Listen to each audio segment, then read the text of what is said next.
ನಮಸ್ಕಾರ ವೀಕ್ಷಕರೇ, Karnataka power TV ನ್ಯೂಸ್ಗೆ ತಮ್ಮೆಲ್ಲರಿಗೂ ಸ್ವಾಗತ. ವಾರ್ತೆಗಳ ವಿವರ. ರಾಜ್ಯ ಕಾಂಗ್ರೆಸ್ ಸರ್ಕಾರದ ವಿರುದ್ಧ ಬೆಂಗಳೂರಿನ ಫ್ರೀಡಂ ಪಾರ್ಕ್ನಲ್ಲಿ ಪ್ರತಿಭಟನೆ. ಪರಿಶಿಷ್ಟ ಜಾತಿಗಳ ಮೀಸಲಾತಿಯನ್ನು ಅವೈಜ್ಞಾನಿಕವಾಗಿ ವರ್ಗೀಕರಣ ಮಾಡಿ ಬಂಜಾರ, ಭೋವಿ, ಕೊರಚ, ಕೊರಮ ಸಮುದಾಯಗಳಿಗೆ ಅನ್ಯಾಯವಾಗಿದೆ ಎಂದು ಬಿಜೆಪಿ ರಾಜ್ಯಾಧ್ಯಕ್ಷರಾದ ಬಿವೈ ವಿಜಯೇಂದ್ರ ಅವರು ಕಾಂಗ್ರೆಸ್ ಸರ್ಕಾರದ ವಿರುದ್ಧ ವಾಗ್ದಾಳಿ ನಡೆಸಿದರು. ಈ ಸಂದರ್ಭದಲ್ಲಿ ಕುಡುಚಿಯ ಪಿ ರಾಜೀವ್, ಬಂಜಾರ, ಭೋವಿ, ಕೊರಚ, ಕೊರಮ ಸಮುದಾಯಗಳ ಪದಾಧಿಕಾರಿಗಳು, ಹಿರಿಯರು, ಕಾರ್ಯಕರ್ತರು ಉಪಸ್ಥಿತರಿದ್ದರು. ವರದಿಗಾರರು ಮೊಹಮ್ಮದ್ ರಫಿ, ಬಳ್ಳಾರಿ ಜಿಲ್ಲೆ. ಒಟ್ಟಾರೆ ಈ ಹೋರಾಟ ಇಲ್ಲಿ ಬಂದವರಿಗೆ ಪ್ರತಿಯೊಬ್ಬರಿಗೂ ಕೂಡ ಈ ಹೋರಾಟ ಯಾವ ಸ್ವರೂಪದಲ್ಲಿ ಇರುತ್ತೆ ಅನ್ನೋದು ನಿಮಗೆ ಗೊತ್ತಿರಬೇಕು. ಬಹಳಷ್ಟು ಜನ ಬಂದವರು ಜಾಗ ಸಿಗ್ತಾ ಇಲ್ಲ ಅಥವಾ ಮೈಕ್ ಸರಿ ಕೇಳ್ತಾ ಇಲ್ಲ ಅಂತ ಹೇಳಿ ಈ ಹೋರಾಟದ ಜಾಗ ಬಿಟ್ಟು ಹೋಗ್ತಾ ಇದ್ದಾರೆ. ಯಾರೂ ಕೂಡ ಹೋಗಬಾರದು ಅನ್ನುವಂತಹ ವಿನಂತಿಯನ್ನ ಮೊದಲನೇದಾಗಿ ಮಾಡಿಕೊಳ್ತಾನೆ. ಇವತ್ತು ನಾವು ಕೈಗೊಂಡಿರುವಂತಹ ಈ ಹೋರಾಟ ಈ ಸರ್ಕಾರಕ್ಕೆ ಎಚ್ಚರಿಕೆಯನ್ನ ಕೊಡೋ ಹೋರಾಟ ಆಗಬೇಕು. ಇದು ಸಾಂಕೇತಿಕವಾದ ಹೋರಾಟ ಅಲ್ಲ. ಅದಕ್ಕೆ ನಾವೆಲ್ಲರೂ ಕಂಕಣಬದ್ಧರಾಗಬೇಕು. ಈ ಸಮಾಜಕ್ಕೆ ಆಗಿರೋ ಅನ್ಯಾಯದ ವಿರುದ್ಧ ನ್ಯಾಯ ಸಿಗೋವರೆಗೂ ನಾವು ಹೋರಾಡ್ತೇವೆ ಅಂತ ಎಲ್ಲರೂ ಒಂದು ಸಾರಿ ಕೈ ಎತ್ತಿ ಹೇಳಬೇಕು. ಮೀಸಲಾತಿಯ ಹೋರಾಟಕ್ಕೆ ಜಯವಾಗಲಿ. ಬಂಧುಗಳೇ, ಇನ್ನು ಶಾಸಕರು, ಮಾಜಿ ಶಾಸಕರುಗಳು, ಸಮಾಜದ ಎಲ್ಲ ಪರಮ ಪೂಜ್ಯರು, ಬೋವಿ, ಕೊರಚ, ಕೊರಮ ಸಮಾಜದ ಎಲ್ಲ ಮುಖಂಡರು, ಬಂಜಾರ ಸಮಾಜದ ಎಲ್ಲ ರಕ್ತ ಬಾಂಧವರು ನಾವಿವತ್ತು ಸೇರಿದ್ದೇವೆ ಹೋರಾಟದಲ್ಲಿ. ತಾಯಂದಿರು ದೊಡ್ಡ ಸಂಖ್ಯೆಯಲ್ಲಿ ಬಂದಿದ್ದಾರೆ. ಈ ಹೋರಾಟಕ್ಕೆ ಅನುಮತಿಯನ್ನ ತೆಗೆದುಕೊಂಡ್ವಿ. ಮೊನ್ನೆಯ ದಿನ ಅಧಿಕೃತವಾಗಿ 3 ಈ ರಾಜ್ಯದ ಮುಖಂಡರುಗಳಿಗೆ ನಾವು ಪತ್ರವನ್ನ ಬರೆದಿದ್ದೇವೆ.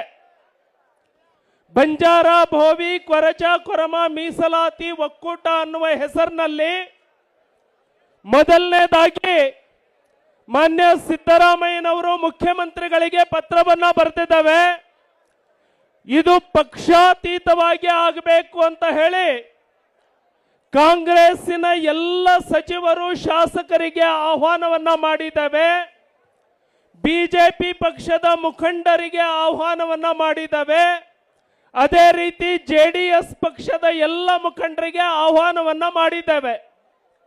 ನಿಮ್ಮ ಅನುಮೋದನೆಯನ್ನ ತೆಗೆದುಕೊಳ್ಳಿಕ್ಕೆ ಈ ವರದಿಯನ್ನ ಓದ್ತಾ ಇದ್ದಾನೆ. ಈ ವರದಿ ನಾವು ಕೊಟ್ಟಿದ್ದು ಸರಿ ಇದ್ದರೆ ನೀವು ಇದಕ್ಕೆ ಅನುಮೋದನೆಯನ್ನ ಕೊಡಬೇಕು ಅಂತ ಹೇಳಿ ವಿನಂತಿ ಮಾಡ್ತಾ ಮೊದಲನೇ ಪತ್ರವನ್ನ ನಾನು ಓದ್ತಾ ಇರೋದು ಮಾನ್ಯ ಮುಖ್ಯಮಂತ್ರಿಗಳಿಗೆ ಬರೆದಿರುವಂತಹ ಪತ್ರ.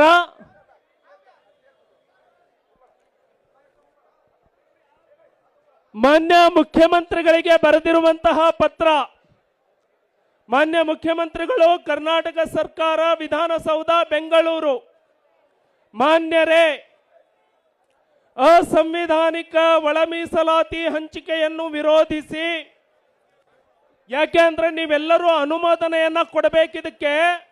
ಹಾಗಾಗಿ ಒಂದೊಂದು ಸೆಂಟೆನ್ಸ್ ಅನ್ನು ನೀವು ಕ್ಲಿಯರ್ ಆಗಿ ಕೇಳಬೇಕು. ನಾಳೆ ನಾವು ಇದಕ್ಕೆ ಸಾಕ್ಷಿ ಇಲ್ಲ ಅಂತ ಯಾರು ಹೇಳಬಾರದು.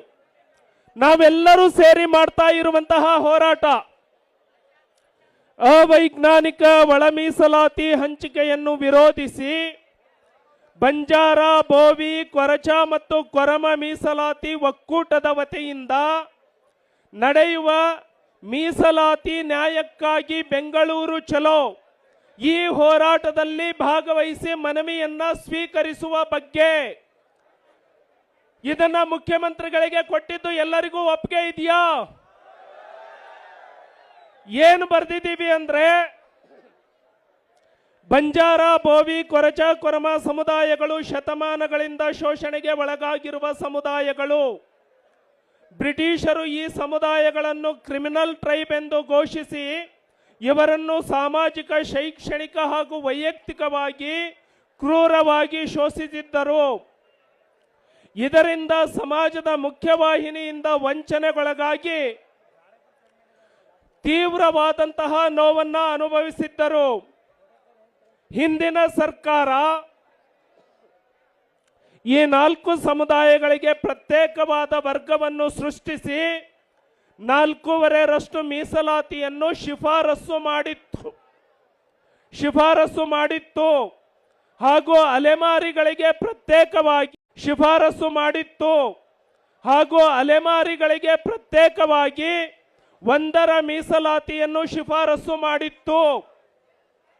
ನಂತರದಲ್ಲಿ ಅಸ್ತಿತ್ವಕ್ಕೆ ಬಂದ ಕಾಂಗ್ರೆಸ್ ಸರ್ಕಾರವು ಹಿಂದಿನ ಮಾಧುಸ್ವಾಮಿಯವರ ಉಪಸಮಿತಿಯ ಶಿಫಾರಸನ್ನು ಕೈಬಿಟ್ಟು ನ್ಯಾಯಮೂರ್ತಿ ನಾಗಮೋಹನ್ ದಾಸ್ ನೇತೃತ್ವದ ಸಮಿತಿಯನ್ನು ರಚನೆ ಮಾಡಿತು.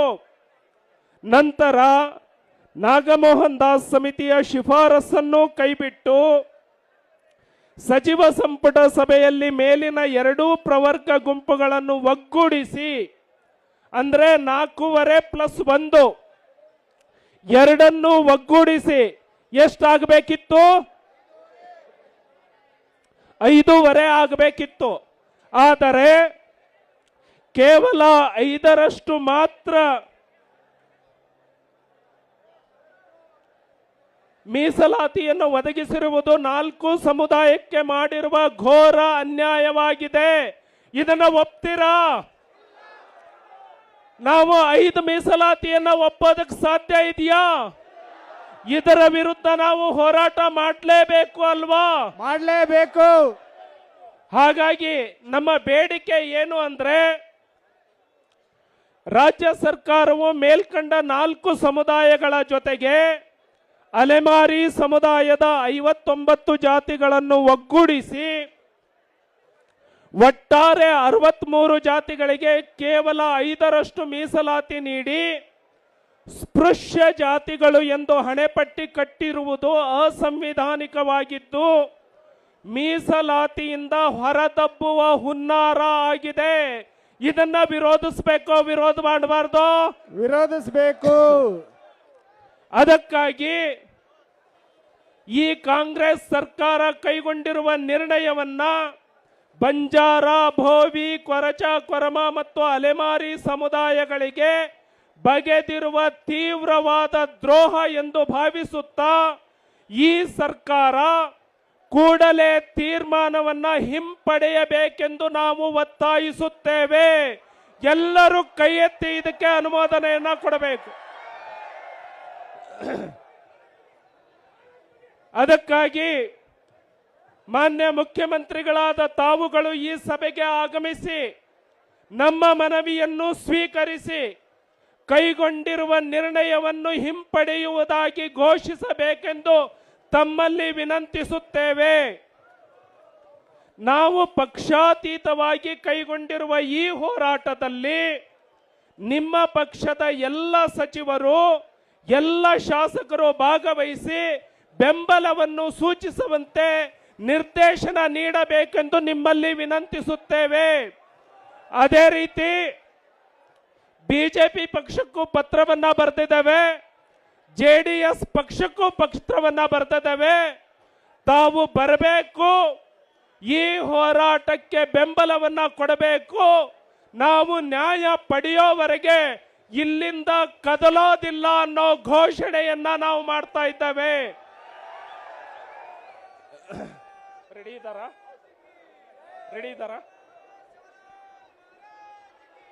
ಹಾಗಾಗಿ ಎಲ್ಲರೂ ಕೂಡ ಈ ರೋಡು ಬಂದಾಗಿದೆ, ಆ ರೋಡಲ್ಲೇ ಎಲ್ಲರೂ ಕೂತ್ಕೊಳ್ಬೇಕು. ಯಾರು ಹೇಳೋದು ಬೇಡ. ಇವರು ನಮ್ಮ ಮನವಿಗೆ ಬರಲಿಲ್ಲ ಅಂದ್ರೆ ಮುಂದೆ ನಾವು ನಿರ್ಣಯವನ್ನ ಮಾಡ್ತೇವೆ ಏನು ಮಾಡಬೇಕು ಅಂತ. ಎಲ್ಲ ಪ್ರಮುಖರು ನಿರ್ಣಯ ಮಾಡ್ತಾರೆ. ಮಾನ್ಯ ಶಾಸಕರುಗಳು ಮಾತಾಡ್ತಾರೆ, ಮಾಜಿ ಶಾಸಕರುಗಳು ಮಾತಾಡ್ತಾರೆ, ಪರಮ ಪೂಜ್ಯ ಸ್ವಾಮೀಜಿಯವರು ಮಾತನಾಡ್ತಾರೆ, ಎಲ್ಲರ ಮಾತನ್ನ ಶಾಂತವಾಗಿ ಕೇಳಬೇಕು ಅಂತ ಹೇಳ್ತಾ ಮಾಧ್ಯಮದವರಿಗೆ ವಿನಂತಿಯನ್ನ ಮಾಡ್ತವೆ. ರಾಜ್ಯದ ಮಟ್ಟಕ್ಕೆ ಈ ಸುದ್ದಿಯನ್ನ ನೀವೆಲ್ಲರೂ ಕೂಡ ಕಳಿಸಬೇಕು ಅಂತ ವಿನಂತಿಯನ್ನ ಮಾಡ್ತಾನೆ. ವೇದಿಕೆ ಮೇಲೆ ಇದ್ದವರೆಲ್ಲ ಒಂದು ಸಾರಿ ಕೈ ಎತ್ತಿ, ಎರಡೂ ಕೈಯನ್ನ ಎತ್ತಿ ಘೋಷಣೆಯನ್ನ ಕೂಗಬೇಕು. ಮೀಸಲಾತಿಯ ಹೋರಾಟಕ್ಕೆ ಜಯವಾಗಲಿ, ಮೀಸಲಾತಿಯ ಹೋರಾಟಕ್ಕೆ ಜಯವಾಗಲಿ. ಈ ಸಮುದಾಯಕ್ಕೆ ಅನ್ಯಾಯ ಮಾಡಿದ ಸರ್ಕಾರಕ್ಕೆ ಧಿಕ್ಕಾರ ಕೂಗಬೇಕು. ಎಲ್ಲರೂ ಕೈ ಎತ್ತಿ. ಈ ಸಮುದಾಯಕ್ಕೆ ಅನ್ಯಾಯ ಮಾಡಿದ ಕಾಂಗ್ರೆಸ್ ಸರ್ಕಾರಕ್ಕೆ ಧಿಕ್ಕಾರ, ಧಿಕ್ಕಾರ. ಈ ಸಮುದಾಯಗಳಿಗೆ ಅನ್ಯಾಯ ಮಾಡಿದ ಕಾಂಗ್ರೆಸ್ ಸರ್ಕಾರಕ್ಕೆ ಧಿಕ್ಕಾರ, ಧಿಕ್ಕಾರ. ಬಂಜಾರ, ಭೋವಿ, ಕೊರಜ, ಕೊರಮ ಸಮುದಾಯಕ್ಕೆ ಮೋಸ ಮಾಡಿದ ಸಿದ್ದರಾಮಯ್ಯ ಸರ್ಕಾರಕ್ಕೆ ಧಿಕ್ಕಾರ, ಧಿಕ್ಕಾರ. ಅಲ್ಪಸಂಖ್ಯಾತ ಈ ಹಿಂದುಳಿದ ವರ್ಗಗಳಿಗೆ, ಬಂಜಾರ, ಭೋವಿಗಳಿಗೆ ಅನ್ಯಾಯ ಮಾಡಿದ ಕಾಂಗ್ರೆಸ್ ಸರ್ಕಾರಕ್ಕೆ ಧಿಕ್ಕಾರ, ಧಿಕ್ಕಾರ.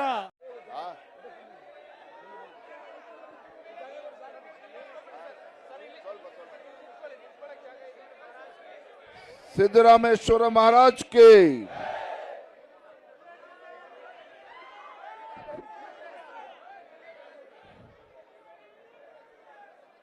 ಆತ್ಮೀಯರೇ, ರಾಜ್ಯದ ಮೂಲೆ ಮೂಲೆಗಳಿಂದ ನಮ್ಮ ಬಣಜಾರ್ ಸಮಾಜ, ಬೋವಿ ಸಮಾಜ, ಕೊರ್ಚ, ಕೊರ್ಮ ಮತ್ತು ಅಲೆಮಾರಿ ಸಮಾಜದ ಎಲ್ಲ ಮುಖಂಡರುಗಳು ಎಲ್ಲ ಜಿಲ್ಲೆಗಳಿಂದ ತಾವೆಲ್ಲರೂ ಕೂಡ ಇಲ್ಲಿ ಬಂದಿದ್ದೀರಿ. ವೇದಿಕೆ ಮೇಲೆ ಆಸೀನರಾಗಿರ್ತಕ್ಕಂಥ ಈ ಹೋರಾಟದ ನೇತೃತ್ವವನ್ನು ವಹಿಸಿಕೊಂಡಿರುವಂತಹ ಕುರ್ಚಿ ರಾಜೀವ್ ಅವರೇ, ಮಾಜಿ ಸಂಸದರಾಗಿರ್ತಕ್ಕಂಥ ಜಾಧವ್ರವರೇ, ಶಾಸಕ ಮಿತ್ರರಾಗಿರ್ತಕ್ಕಂಥ ಚಂದ್ರು ಲಮಾಣಿ ಅವರೇ, ಮಾಜಿ ಸಚಿವರು ಆತ್ಮೀಯರಾಗಿರ್ತಕ್ಕಂಥ ಪ್ರಭು ಚೌಹಾಣ್ ರವರೇ, ಹೊಳಲ್ಕೆರೆ ಕ್ಷೇತ್ರದ ಜನಪ್ರಿಯ ಶಾಸಕರು ಆತ್ಮೀಯರಾಗಿರ್ತಕ್ಕಂಥ ಚಂದ್ರಣ್ಣ ಅವರೇ, ಸುನೀಲ್ ವಲ್ಲಾಪುರ್ ಅವರೇ, ನಮ್ಮ ಮಾಜಿ ಶಾಸಕರಾಗಿರ್ತಕ್ಕಂಥ ಬಸವರಾಜ್ ನಾಯಕ್ ಅವರು ಕೂಡ ಇದ್ದಾರೆ, ಮೌರ್ಯ ಅವರು ಇದ್ದಾರೆ. ವೇದಿಕೆ ಮೇಲೆ ನಮ್ಮ ಹಿರಿಯ ಶಾಸಕರು ಆತ್ಮೀಯರಾಗಿರ್ತಕ್ಕಂಥ ಮಾನಪ್ಪ ವಜ್ಜಲ್ರವರಿದ್ದಾರೆ. ಅವಿನಾಶ್ ಜಾಧವ್ ಶಾಸಕ ಮಿತ್ರ ಅವರು ಕೂಡ ಇದ್ದಾರೆ. ಕೃಷ್ಣ ನಾಯಕ್ ಇದ್ದಾರೆ, ನಮ್ಮ ಯುವ ಶಾಸಕ ಮಿತ್ರರು. ವೇದಿಕೆ ಮೇಲೆ ಬಹಳ ದೊಡ್ಡ ಸಂಖ್ಯೆಯಲ್ಲಿ ಎಲ್ಲ ಸಮಾಜದ ಪರಮ ಪೂಜ್ಯ ಸ್ವಾಮೀಜಿಗಳು ಕೂಡ ಆಗಮಿಸಿದ್ದಾರೆ. ದೊಡ್ಡ ಸಂಖ್ಯೆಯಲ್ಲಿ ನಮ್ಮ ತಾಯಂದರು ಕೂಡ ಇದ್ದೀರಿ. ಪತ್ರಿಕಾ ಹಾಗೂ ಮಾಧ್ಯಮದ ಸ್ನೇಹಿತರೆ, ಬಂಧುಗಳೇ, ಇವತ್ತು ಇಲ್ಲಿ ಸೇರಿರ್ತಕ್ಕಂಥ ಜನಸ್ತೋಮವನ್ನ ನೋಡಿದ್ರೆ ಇಲ್ಲಿ ನಮ್ಮ ರಾಜ್ಯದ ಮೂಲೆ ಮೂಲೆಗಳಿಂದ ಬಂದಿರತಕ್ಕಂಥ ನಮ್ಮ ಎಲ್ಲ ಸಮಾಜದ ಎಲ್ಲ ಅಣ್ಣ ತಮ್ಮಂದಿರೋ ತಾಯಂದಿರ ಭಾವನೆಯನ್ನ ಅರ್ಥ ಮಾಡ್ಕೊಳ್ಳಕ್ಕಾದ್ರೂ ಸಹ ಇವತ್ತು ರಾಜ್ಯದ ಮುಖ್ಯಮಂತ್ರಿಗಳು ಸಿದ್ದರಾಮಯ್ಯನವರು ಇವತ್ತು ವೇದಿಕೆಗೆ ಬರಬೇಕಾಗಿತ್ತು. ನಾನು ವೇದಿಕೆ ಮೂಲಕ ರಾಜ್ಯದ ಮುಖ್ಯಮಂತ್ರಿಗಳಿಗೆ ನೇರವಾಗಿ ಒಂದು ಮಾತನ್ನು ಹೇಳೋದಕ್ಕೆ ಇಚ್ಛಪಡ್ತೇನೆ. ಮಾನ್ಯ ಸಿದ್ದರಾಮಯ್ಯನವರೇ, ರಾಜ್ಯದಲ್ಲಿ ಎಷ್ಟು ದಿನ ಮುಖ್ಯಮಂತ್ರಿಗಳಾಗಿ ಆ ಮುಖ್ಯಮಂತ್ರಿ ಕುರ್ಚಿನಲ್ಲಿ ಕೂತಿದ್ದೀರಿ ಅನ್ನೋದು ಮುಖ್ಯ ಅಲ್ಲ. ಎಷ್ಟು ದಿನ ಮುಖ್ಯಮಂತ್ರಿ ಕುರ್ಚಿಯಲ್ಲಿ ಕುಳಿತಿದ್ದೀರಿ ಅನ್ನೋದು ಮುಖ್ಯ ಅಲ್ಲ. ಆ ಮುಖ್ಯಮಂತ್ರಿ ಕುರ್ಚಿಯಲ್ಲಿ ಕೂತಂತ ಸಂದರ್ಭದಲ್ಲಿ ಇವತ್ತು ಎಲ್ಲ ಸಮಾಜಕ್ಕೂ ಎಲ್ಲ ಸಮುದಾಯಗಳಿಗೂ ಕೂಡ ನ್ಯಾಯ ಕೊಟ್ಟಿದ್ದೀರಾ ಅನ್ನೋದು ಅಷ್ಟೇ ಮುಖ್ಯ. ನ್ಯಾಯ ಕೊಟ್ಟಿದ್ದೀರಾ ಅನ್ನೋದು ಅಷ್ಟೇ ಮುಖ್ಯ. ಮಾನ್ಯ ಸಿದ್ದರಾಮಯ್ಯನವರೇ, ಮನೆ ಮುರಿಯುವಂತ ಕೆಲಸ ಮಾಡೋದು ಬಹಳ ಸುಲಭ, ಮನೆ ಕಟ್ಟೋದು ಬಹಳ ಕಷ್ಟದ ಕೆಲಸ. ಮನೆ ಮುರಿಯುವಂಥದ್ದು ಬಹಳ ಸುಲಭ, ಅದು ಕಟ್ತಕ್ಕಂಥದ್ದು ಬಹಳ ಕಷ್ಟದ ಕೆಲಸ. ರಾಜ್ಯದ ಜನ ನಿಮಗೆ ಆಶೀರ್ವಾದ ಮಾಡಿ ರಾಜ್ಯದಲ್ಲಿ ಕಾಂಗ್ರೆಸ್ ಸರ್ಕಾರ ಅಧಿಕಾರಕ್ಕೆ ತಂದು ಈ ರಾಜ್ಯದಲ್ಲಿರ್ತಕ್ಕಂಥ ಎಲ್ಲ ಪರಿಷ್ಠ ಜಾತಿ ಪರಿಷ್ಠ ಪಂಗಡ ಎಲ್ಲ ಸಮುದಾಯಗಳಿಗೂ ಕೂಡ ಅಲೆಮಾರಿ ಸಮುದಾಯಗಳಿಗೂ ಕೂಡ ನ್ಯಾಯ ಕೊಡ್ತಾರೆ ಕಾಂಗ್ರೆಸ್ ಸರ್ಕಾರ ರಾಜ್ಯದ ಮುಖ್ಯಮಂತ್ರಿಗಳು ಅಂತೇಳಿ ಬಹಳ ಅಪೇಕ್ಷೆ ಇಟ್ಕೊಂಡಿದ್ರು. ಆದ್ರೆ ದುರಂತ ಅಂತ ಹೇಳಿದ್ರೆ ಯಾವ ಅಪೇಕ್ಷೆ ಇಟ್ಕೊಂಡು ಇವತ್ತು ಕಾಂಗ್ರೆಸ್ ಸರ್ಕಾರ ರಾಜ್ಯಕ್ಕೆ ಅಧಿಕಾರಕ್ಕೆ ಬಂದಿದೆ, ಅಧಿಕಾರದ ಚುಕ್ಕಾಣಿ ಹಿಡಿದ ನಂತರದಲ್ಲಿ ಸಂಪೂರ್ಣವಾಗಿ ನಮ್ಮೆಲ್ಲ ಸಮಾಜಕ್ಕೆ ನ್ಯಾಯವನ್ನ ಕೊಡ್ತಕ್ಕಂಥದ್ರಲ್ಲಿ ಸಂಪೂರ್ಣವಾಗಿ ಇವತ್ತು ನಿರ್ಲಕ್ಷ್ಯವನ್ನು ತೋರಿದ್ದಾರೆ ರಾಜ್ಯದ ಮುಖ್ಯಮಂತ್ರಿಗಳು. ಸಂಪೂರ್ಣವಾಗಿ ಇವತ್ತು ನಿರ್ಲಕ್ಷ್ಯವನ್ನು ತೋರ್ತಾ ಇದ್ದಾರೆ. ನಾವ್ಯಾರು ಕೂಡ ನಿರೀಕ್ಷೆ ಮಾಡಿರಲಿಲ್ಲ. ಇವತ್ತು ನಾವು ಬಣಜಾರ್ ಸಮಾಜ ಇವತ್ತು ದೊಡ್ಡ ಸಂಖ್ಯೆಯಲ್ಲಿ ತಾವೆಲ್ಲರೂ ಕೂಡ ಬಂದಿದ್ದೀರಿ. ಬೋವಿ ಸಮಾಜದ ಎಲ್ಲ ಪ್ರಮುಖರು ಇವತ್ತು ದೊಡ್ಡ ಸಂಖ್ಯೆಯಲ್ಲಿ ಬಂದಿದ್ದೀರಿ. ಅದೇ ರೀತಿ ಇವತ್ತು ಅಲೆಮಾರಿ ಸಮುದಾಯದವರು ಕೂಡ ಬಂದಿದ್ದಾರೆ. ಕೊರ್ಮ ಸಮಾಜದವರು ತಾವೆಲ್ಲರೂ ಕೂಡ ಇಲ್ಲಿ ಬಂದಿದ್ದೀರಿ. ಹಿಂದೆ ಭಾರತೀಯ ಜನತಾ ಪಾರ್ಟಿ ಸರ್ಕಾರ ಇದ್ದಾಗ ಎಲ್ಲ ನಮ್ಮ ಮುಖಂಡರು ಮಾತನಾಡ್ತಾ ಹೇಳಿದ್ರು, ಹಿಂದೆ ಭಾರತೀಯ ಜನತಾ ಪಾರ್ಟಿ ಸರ್ಕಾರ ಇದ್ದಾಗ ನಿಮ್ಮ ಸಮಾಜಕ್ಕೆ ಅನ್ಯಾಯ ಆಗಬಾರ್ದು ಅಂತೇಳಿ ಇವತ್ತು ಬೋವಿ ಬಣಜಾರ್ ಕೊರ್ಮ 4.5% ಮೀಸಲಾತಿಯನ್ನು ಕೊಟ್ಟಿದ್ರು. ಕೇವಲ 4 ಸಮುದಾಯಗಳ 4.5% ಲಾಭ ಪಡಿತಾ ಇದ್ರು. 1% ಪ್ರತ್ಯೇಕವಾಗಿ ಅಲೆಮಾರಿ ಸಮುದಾಯಕ್ಕೆ ನ್ಯಾಯ ಕೊಡಬೇಕು ಅಂತೇಳಿ ಪ್ರತ್ಯೇಕವಾಗಿ 1% ಮೀಸಲಾತಿಯನ್ನು ಇಟ್ಟಿದ್ರು. ಅಷ್ಟೇ ಅಲ್ಲ, ಹಿಂದೆ ಬಿಜೆಪಿ ಸರ್ಕಾರ ಇದ್ದಾಗ ಇವತ್ತು SC ಪಟ್ಟಿ ಎಂದು ಇವತ್ತು ಬಣಜಾರ್ ಸಮಾಜ ಅದೇ ರೀತಿ ಬೋವಿ ಕೊರ್ಮ SC ಪಟ್ಟಿಯಿಂದ ಕೈ ಬಿಡ್ತಾರೆ ಅಂತೇಳಿ ರಾಜ್ಯದಲ್ಲಿ ಇದೇ ಕಾಂಗ್ರೆಸ್ ಪಕ್ಷ ಅಪಪ್ರಚಾರವನ್ನು ಮಾಡ್ತಾ ಇದ್ರು. ಆದ್ರೆ ಅವತ್ತು ನಮ್ಮ ಬಿಜೆಪಿ ಸರ್ಕಾರ ಇದ್ದಾಗ ಕೇಂದ್ರದಲ್ಲಿ ಸುಪ್ರೀಂ ಕೋರ್ಟ್ ನಲ್ಲಿ ಅಫಿಡವಿಟ್ ಅನ್ನ ಸಲ್ಲಿಸಿ ಯಾವುದೇ ಕಾರಣಕ್ಕೂ SC ಪಟ್ಟಿಯಿಂದ ಕೈ ಬಿಡೋದಿಲ್ಲ ಅಂತ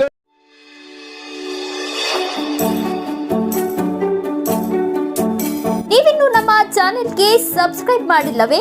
ಹಾಗಿದ್ರೆ ತಡಬೇಕೆ? ಹಿಂದೆ ಸಬ್ಸ್ಕ್ರೈಬ್ ಮಾಡಿ, ಬೆಲ್ ಐಕಾನ್ ಪ್ರೆಸ್ ಮಾಡಿ, ಶೇರ್ ಮಾಡಿ, ಕಮೆಂಟ್ ಮಾಡಿ.